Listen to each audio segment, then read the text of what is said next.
Today, on the International Day Against Homophobia, Transphobia, Biphobia and Interphobia, I reaffirm that discrimination and violence against LGBTIQ people have no place in the European Union. While the average European is increasingly in favor of equality for LGBTIQ people, the truth is that in the EU there is no safe place for several persons simply because of stereotypes and hatred against who they are and who they love. Despite the progress achieved over recent decades, equality remains elusive for LGBTIQ people, as the recent Rainbow Europe map and index show us. From schoolyard bullying to workplace discrimination, from online hatred to violence in the street, the situation remains dire, especially for those who are more easily identifiable as LGBTIQ. LGBTIQ people's freedom of speech and freedom of assembly have come under serious attacks in several countries, undermining their ability to defend their rights and participate fully in public life.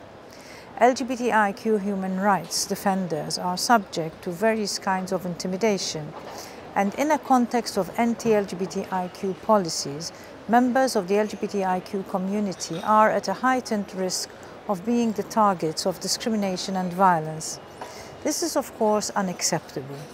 This is why the European Commission delivered its first LGBTIQ equality strategy.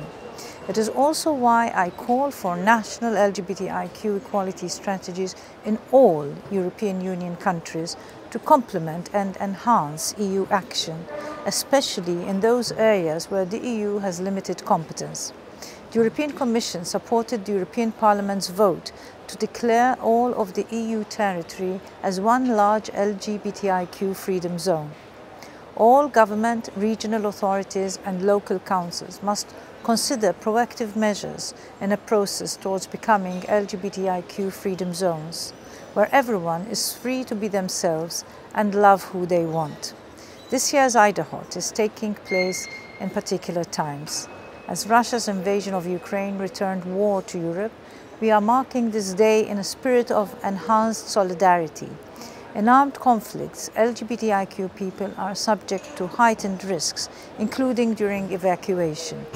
As Poland and other EU countries welcome refugees fleeing the war, we must remain vigilant and strengthen our ability to respond to the needs of people who experience greater risks because of discrimination based on sexual orientation, gender identity, gender expression, or sex characteristics.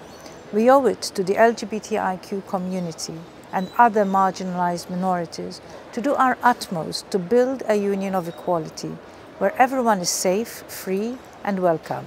I thank you.